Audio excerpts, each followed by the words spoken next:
Hello again, everybody. On this video, I want to show you how to enrich your sound on specifically on woodwind instruments and specifically on the oboe.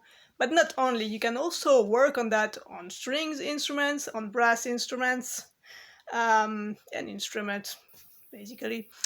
So I showed you on a previous video how to make your sound bigger, rounder, and to project it, and not only straight in front of you, but all around you, with playing low notes, and then the ottava with the crescendo, full power, full sound. So I'll do it again on a low D here.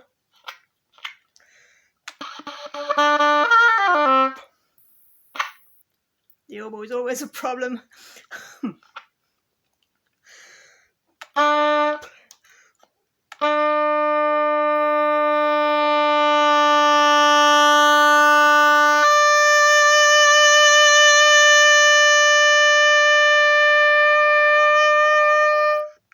So I didn't do it too well here, but so I explained to lock with the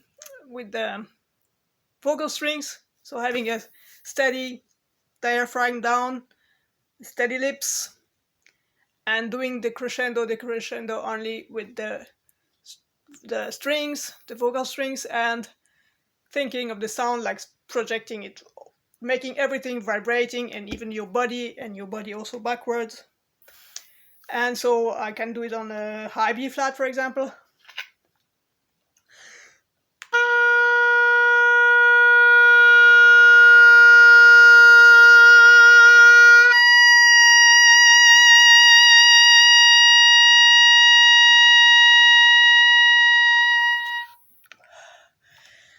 There you are.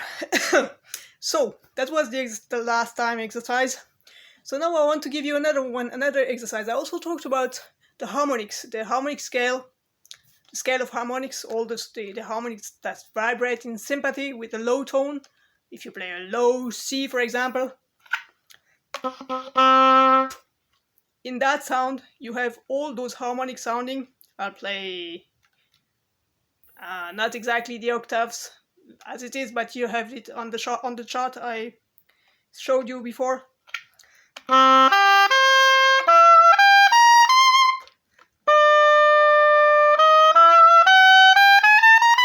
So those are all the notes that should vibrate in sympathy with every time with an octave. So how to get all those sounds in your upper tessitura of the instrument?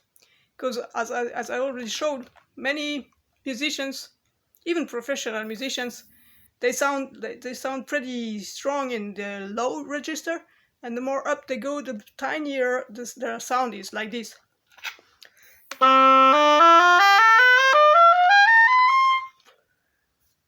So how to have, instead of that, a full, very dense sound, full of harmonics, full of corpse, of body in the sound, like this.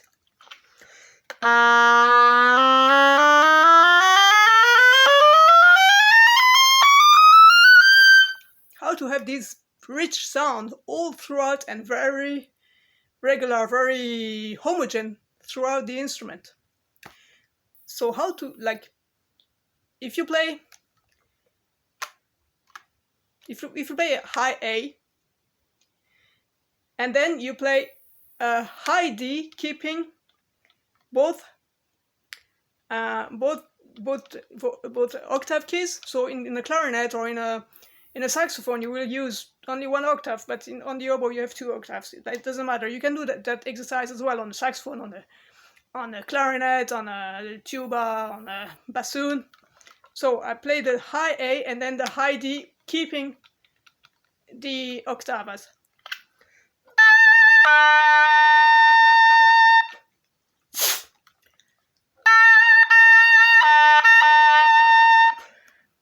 You see, I can get from the D with the octaves, I can get an high A. So if I play a low B flat with the first octave, I'll get an F.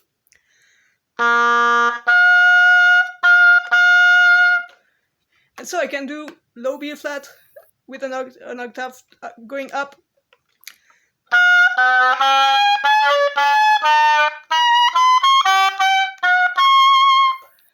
Up to the C, so I can get. Sorry, I have water in my octave keys. So you can hear the sound that is much richer playing, instead of playing. Instead of that.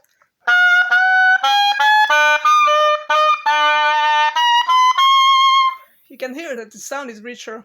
So you can work with that. For example, I play a fork F or a normal F, and then I play the low B flat, keeping the octave key. And I alternate, and then I will try to get the natural F sounding as rich as the low B flat with the key, which is the low harmonic.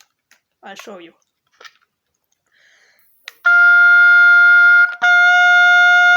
You can hear the second sound is much more powerful, which is logic, because it uses more wood of the instrument. It makes it more vibrate because of the keys. So I try to get approach to search for that sound in the natural F.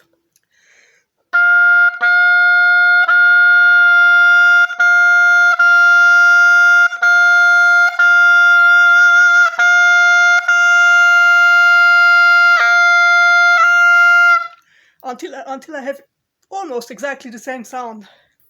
I can do that on a G with the C.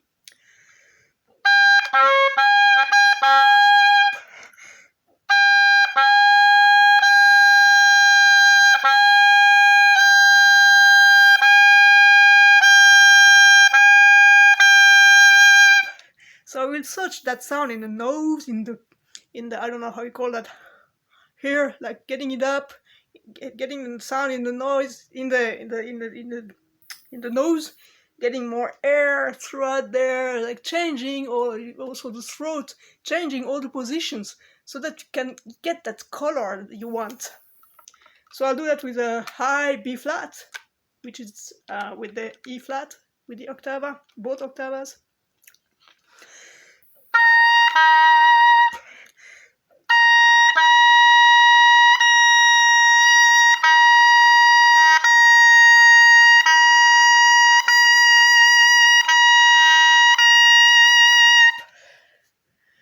And I can do the C, high C, with the F, and then I have to do a half hold for the A, for getting it correct. If I close, it doesn't come out. I'll show you.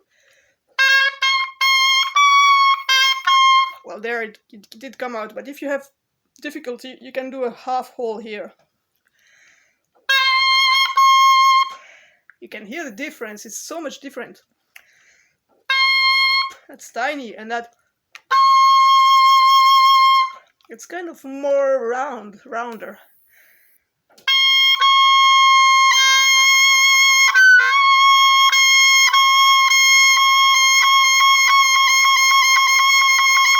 Until you hear no difference. That's the goal. So that's how you can also work on making your sound richer. It's working with the harmonics, which is not an easy exercise, especially to listen for neighbors. So do that in a place where you won't disturb anybody, and you won't get disturbed as well. So that's another way of developing your sound, especially on the oboe, but as well on the saxophone, on the clarinet, on the flute, on the bassoon, and strings same, guitar the same, and the trumpet, tuba, French horn. Also, you can really work on getting close to the sound of the harmonic of the notes, which is higher. That is for the video about getting your sound richer with harmonics. If you like what I do, please put thumbs up, subscribe to my video, send links to your friends, and you can leave comments, and you can also ask questions in the comments, and I'll see you on the next video. Thank you.